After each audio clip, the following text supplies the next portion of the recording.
এটা ছিল অদ্ভুত এক রাত। আমরা চার বন্ধু, লালু, পাঁচু, ভোম্বল আর আমি গাড়িতে চেপে বিয়ে বাড়িতে যাচ্ছিলাম। গাড়িটা ছিল আমাদের মহাভারতের যুগের মতো পুরনো, আর রাস্তা ওই রাস্তা দেখে মনে হচ্ছিল ভূতের বাড়ি যাওয়ার শর্টকাট। বলাই, এ রাস্তা কি মানুষের না ভূতের? আলো নেই, মানুষ নেই, আমরা কি আদৌ বিয়ে বাড়ি যাচ্ছি তো নাকি নরকে? আলোর অভাব বুঝলি, কিন্তু রাস্তায় গর্তের অভাব নেই। দেখ, যদি বিয়ে বাড়িতে গিয়ে মাছের কালিয়া আর মটন না পাই, আমি না এই রাস্তা যে বানিয়েছে তাকে ধরে এনে ধোলাই করব। আমি ভাবছিলাম এই অন্ধকার পথে আবার ভূতের দেখা না পেয়ে যাই, কিন্তু দেখা গেল আমাদের গাড়ি ভূতের মতো আচরণ শুরু করেছে। হঠাৎ কি হলো রে লালু? তুই কি আবার ব্রেকের বদলে ক্লাচে পা দিয়েছিস?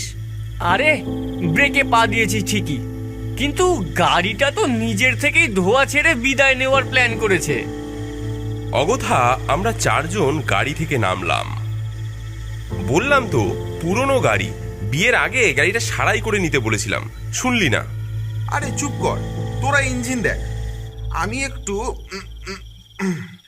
এই গাছে হেলান দিয়ে নিজের মানসিক অবস্থাটা সামলাই। ভোম্বল একটু দূরে গিয়ে একটা গাছের পাশে দাঁড়িয়ে ফোনে ব্যস্ত হয়ে গেল। বাকিরা মিলে ইঞ্জিন ঠিক করার চেষ্টা করতে লাগলাম। ঘন্টাখানেক মেরামতির পর ইঞ্জিন চালু হলো। আমরা হাঁপ ছেড়ে বাঁচলাম, কিন্তু তখনও আমরা জানতাম না একটু পরেই কি বিপদ আসছে। গাড়িতে আমরা চারজন ছিলাম, কিন্তু যখন আবার গাড়িতে উঠে বসলাম তখন দেখি গাড়িতে একজন অতিরিক্ত লোক বসে আছে। আরে তুমি কি? আমি ভুটু, আমিও ওই বিয়ে বাড়িতে যাচ্ছি। একা যেতে ভয় লাগছিল তো, তাই তোমাদের সঙ্গে বসে পড়লাম। বললেই হলো, একা যাচ্ছিলে আর আমাদের গাড়িতে ঢুকে পড়লে। আরে ভাই, একে তো রাত, তার উপর এই রাস্তা, শিয়ালবাগের ডাক শুনছো তো? আমি ভাবলাম তোমাদের সঙ্গে থাকলে নিরাপদে পৌঁছতে পারবো। এই লোকটাকে আমার সুবিধার মনে হচ্ছে না। ভয় পেও না, আমি খুব সোজা সাদা সিধে লোক গো। ভুটু নিজেকে খুব সোজা সাপটা লোক বলে চালাচ্ছিল, কিন্তু তার চোখের চাহনি আর অদ্ভুত হাসি দেখে আমাদের মনে হচ্ছিল এ লোক নিশ্চয়ই কোনো ঝামেলা করবে। এ লোকটা একটু বেশি সোজা বলে মনে হচ্ছে। কিছু গন্ডগোল নেই তো রে? ডাকাত নয় তো? আজকাল বিয়ে বাড়ির নাম করে লুটপাট করে। আরে না না, আমি ডাকাত নই গো, তবে গল্প করতে ভালোবাসি। চলো পথে গল্প শুনিয়ে দেব, আমাকে নিলে তোমাদের লস হবে না। আমাদের গাড়ি কোনোভাবে ধুঁকতে ধুঁকতে এগিয়ে যাচ্ছিল। গাড়ির ভেতরে এমনিতেই একটা অদ্ভুত পরিবেশ। ভুটুর মুখের হাসি দেখলেই মনে হচ্ছিল এ লোকটা কিছু একটা গোপন করছে, কিন্তু তার সব রহস্যকে ছাপিয়ে আরো বড় রহস্য হাজির হলো। গাড়ি কিছু দূর এগোতেই দেখি রাস্তার পাশে আরেকজন হাত তুলে দাঁড়িয়ে, মোটা শরীর, মাঝারি বয়স, কাঁধে একটা বড় ব্যাগ ঝুলছে। গাড়ি থামতেই ভুটু লাফিয়ে উঠল। লাড্ডু মামা, ও লাড্ডু মামা, লাড্ডু মামা শুনছো? ভুটু, আরে ভাগ্নে, তুই এখানে? ভুটু গাড়ি থেকে নেমে ছুটতে যায়। মামা, মামা, তোমার লাড্ডুর মতো মুখটা কত দিন দেখিনি মামা। আরে আরে ভাগ্নে, তুই তুই এতদিন কোথায় ছিলি? আয় আয়, বুকে আয়, বুকে আয়। বলাই, দেখ এদের মধ্যে কি দরদ। একেবারে পারিবারিক মিলন মেলা। এই শুনুন, গাড়িতে আর জায়গা নেই, আর কেউ উঠবেন না। আরে বাবা, একটু জায়গা দিন। আমিও তো ওই বিয়ে বাড়িতেই যাচ্ছি। ভাগ্নের সঙ্গে গেলে মন্দ কি? আরে আমাদের গাড়ি ছোট, এত লোকের যে জায়গা হবে না। হ্যাঁ, তা বলছেন যখন। লাড্ডু মামা আমাদের দোটানা দেখেই তিনি একটু ঝুঁকে কষ্ট পাওয়ার ভান করলেন। এমন করুণ মুখ করলেন যেন আমরা তাকে উঠতে না দিলে মহা পাপ হবে। অবশেষে আমরা রাজি হয়ে গেলাম। আরেকজন, এটা গাড়ি না লোকাল বাস? আরে ভাইপো, বেশ ভালো হলো। আমিও এই বিয়ে বাড়ির দিকেই যাচ্ছিলাম। তোমাদের গাড়ি পেয়ে ভালোই হলো। তোমরা কি বিয়ে বাড়ির দাওয়াত খেতেই যাচ্ছ, নাকি আমাদেরকেই পেটের দাওয়াত করতে? কোনটা? আরে বলে কি,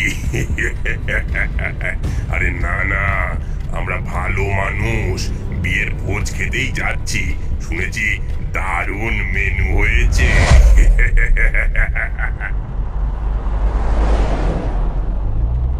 জানেন, আমাদের গ্রামে একবার একজন বিয়ে করতে গিয়ে আসল বউয়ের জায়গায় শাক চুন্নি বিয়ে করে বসেছিল। তারপর সে বউ তার শ্বশুর বাড়ির সবাইকে পুকুরে ফেলে মেরে দিয়েছিল।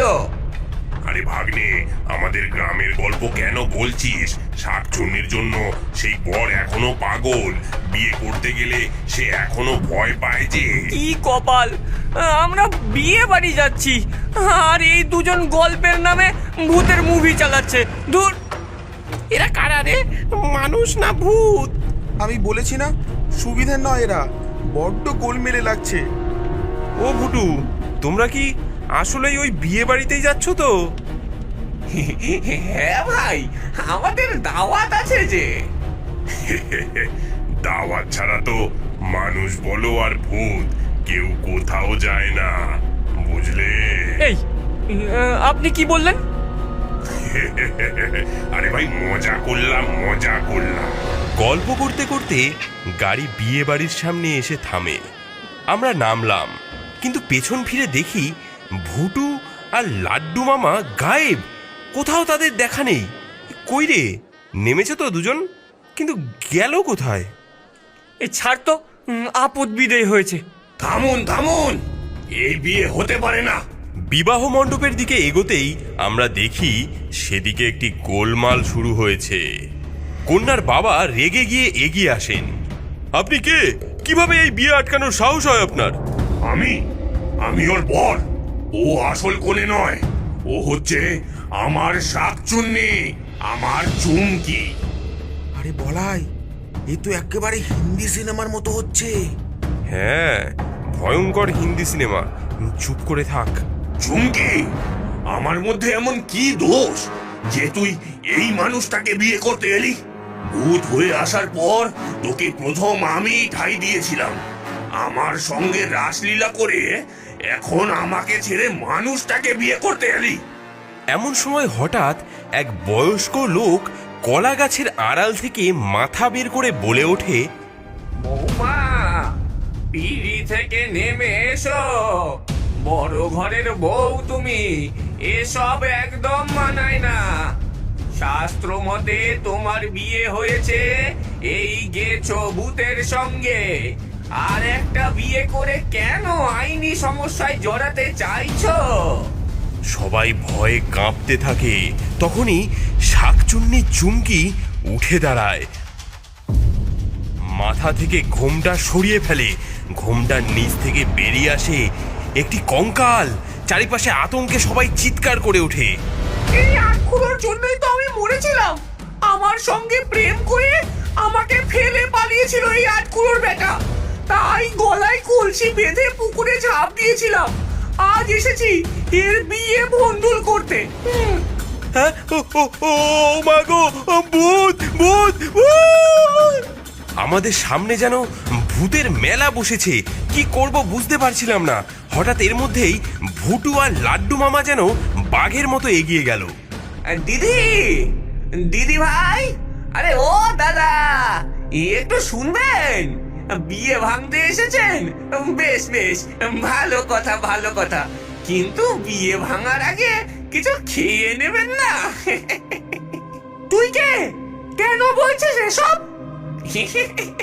আমি আমি ভুটু গো, ভুটু, বিয়ে আর ভোজন বিশেষজ্ঞ। আপনি শাকচুন্নি হতে পারেন, কিন্তু খালি পেটে এমন ঝগড়া করা খুব মুশকিল গো। রান্নাঘরে দেখুন, দই কাতলা, খাসির মাংস এখানে সব জমে আছে। হ্যাঁ, তাই নাকি? খাসির মাংস যে আমার প্রিয়।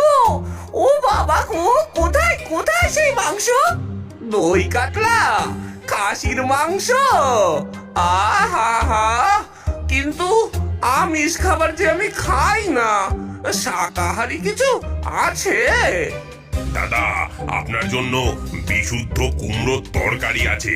আগে আগে চলুন একটু খেয়ে আসি, তারপর আপনারা বসে ভাববেন খুনি কি করতে হবে। লাড্ডু মামা শাকচুন্নি, তার বর এবং ব্রহ্মদৈত্যকে রান্নাঘরের দিকে নিয়ে যেতে থাকে। এরা যখন রান্নাঘরে গেল, আমরা যেন হাঁপ ছেড়ে বাঁচলাম। আর তখনই ভুটু মেয়ের বাবাকে বলল, কাকা, এটাই সময়। শাকচুন্নি যতক্ষণ রান্নাঘরে ব্যস্ত, ততক্ষণে বিয়ে সেরে ফেলুন। হ্যাঁ, আসল কন্যাকে কেউ সাজঘরে দড়ি দিয়ে বেঁধে রেখেছিল। এই যে এই যে নিয়ে এসেছি তাকে। হ্যাঁ মা, আয় মা আমার। মেয়ের বাবা অস্থির হয়ে পড়েন। ব্রাহ্মণ দ্রুত মন্ত্র শুরু করেন এবং বিয়ে সম্পন্ন করেন। এমন ভুতুরে বিয়ে আর কখনো দেখিনি মাইরি। অন্তত বিয়েটা তো হলো, এখন খাবার নিয়ে আবার ঝামেলা না হয় তাহলেই হবে। আমার মেয়ের বিয়েতে যা ঘটেছে তা সম্পূর্ণ ভুতুরে কাণ্ড, কিন্তু আমি বাবা হিসাবে অনুরোধ করব, দয়া করে কেউ না খেয়ে যাবেন না। বিয়ে তো শেষ হলো, এবার মূল পর্ব শুরু, সেটা হলো খাওয়া। আমাদের চারজনের পেটে তখন সিংহের গর্জন, কিন্তু সমস্যা হলো খাবারের ভিড়। প্যান্ডেল দেখে মনে হচ্ছিল যেন পুরো গ্রাম নিমন্ত্রণে এসেছে। আমাদের সঙ্গে ছিল আরও দুই বিশেষ অতিথি, ভুটু আর লাড্ডু মামা।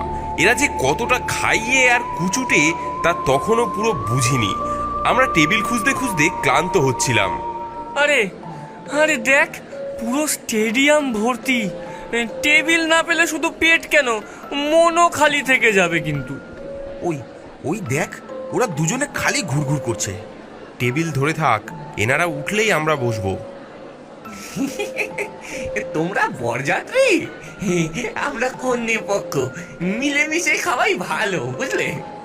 ভাগ্নে, মাছের কাটলেট আছে তো? কালিয়া তো দেখলাম। আহা হা, আমি জীবনে এত বড় কাতলা দেখিনি গো। আমরা টেবিল ধরার অপেক্ষা করছি, এমন সময় ভুটু আর তার মামা আমাদেরকে প্রায় ঠেলে আমাদের ধরা টেবিলে বসে পড়ে। আরে আরে আরে, কি করছেন? আমরা এখানে দাঁড়িয়ে আছি আর আপনারা সামনে যাওয়ার চেষ্টা করছেন। আরে তাড়াতাড়ি খাবার খেয়ে একটা বিরিয়ানি প্যাকেট করব, ভাটিপাড়া মানে আমার বাড়ি নিয়ে যাওয়ার জন্য। কন্যা পক্ষের লোকেদের তো এইটুকু সুবিধা দিতেই হয়। অবশেষে আমরা নিজেদের টেবিলে বসতে পারি। ওয়েটার ভাত আর ডাল পরিবেশন করতে শুরু করে। হঠাৎ একটা অদ্ভুত ঘটনা ঘটতে লাগলো। আরে দাও দাও দাও, আরো বেশি করে মাংসের পিস দাও। আর ওই ওই মাছটা নিয়ে এসো তো, আরেকবার মাছের পিসটা দিয়ে যেও। ওয়েটার বড় বড় কাতলার পিস পরিবেশন করলো। আমি খেয়াল করলাম, আমি থালায় হাত বাড়াতে না বাড়াতেই দেখি মাছের পিস গায়েব। আশেপাশে তাকালাম, ভম্বল আর পাঁচুর মুখে একই বিস্ময়। আরে আমার কাটলেট কই গেল? তুই নিয়েছিস? আরে আমার প্লেটেও তো নেই। পাশের টেবিলের দিকে নজর দিতেই দেখি ভুটু গিলে ফেলছে বড় একটা কাতলার পিস, আর লাড্ডু মামা চুপি চুপি কাটলেট সরিয়ে রাখছে। আমি চিৎকার করে উঠলাম, তোমরা তোমরা খাবার চুরি করছো? কি বলছো ভাই? হ্যাঁ, কি বলছো? তোমাদের থালা থেকে খাবার চুরি করতে যাব কেন? আমরা তো নিজেরা বাড়ি থেকে এনেছি। এই দেখো। মটন আসতেই দেখি সেই একই ঘটনা। চার বন্ধু হতবাক। পাঁচু ওয়েটারকে ডেকে অভিযোগ জানালো, দেখুন তো, মাংস আসছে কিন্তু কয়েক সেকেন্ডেই কোথায় যেন উধাও হয়ে যাচ্ছে। খাবার তো ঠিকই পরিবেশন করছি, কিন্তু কোথায় যাচ্ছে বুঝতে পারছি না। আমরা আবার পাশের দিকে তাকালাম। ভুটুর মুখে মাংস আটকে আছে, আর লাড্ডু মামা একটা থালার নিচে মাংসের পিস লুকোচ্ছেন। আমি আর লালু একেবারে চেঁচিয়ে উঠলাম, আরে ওই দেখ, চোর তো ওরাই। ওই দেখ, হ্যাঁ চোর তো ওরাই। আরে ভাই, এটা তো বাড়ি থেকে এনেছি, তোমরা তো চেঁচাও কেন গো? একে খিদের জ্বালায় পেটে আগুন জ্বলছে, তার উপর মুখের সামনে থেকে ভালো ভালো খাবার সব গায়েব হয়ে যাচ্ছে। এমন সময় পাঁচু আর সহ্য করতে না পেরে এক লাফ মেরে ঝাঁপিয়ে পড়লো ভুটু এবং তার মামার গায়ের উপরে। সব খাবার বেটার ছেলেটা চুরি করে নিচ্ছে, আর সহ্য করতে পারবো না। বেটা বার কর আমার খাবার দে, তোর পেট থেকে সব খাবার বার করবো আমি। এমন সময় সেই ভুটু এবং তার মামা দুটি বড় কঙ্কালে পরিণত হয়ে গেল। পাঁচু এবং সেই দুটি কঙ্কালের মধ্যে ঝাপটি ঝাপটি হতে লাগলো। আমরা সামনে গিয়ে তাদের ছাড়াতে লাগলাম, কিন্তু কিছুতেই ছাড়াতে পারলাম না। দে বেটা বার কর আমার খাবার দে, বার কর, আমার খাবার বার কর তুই।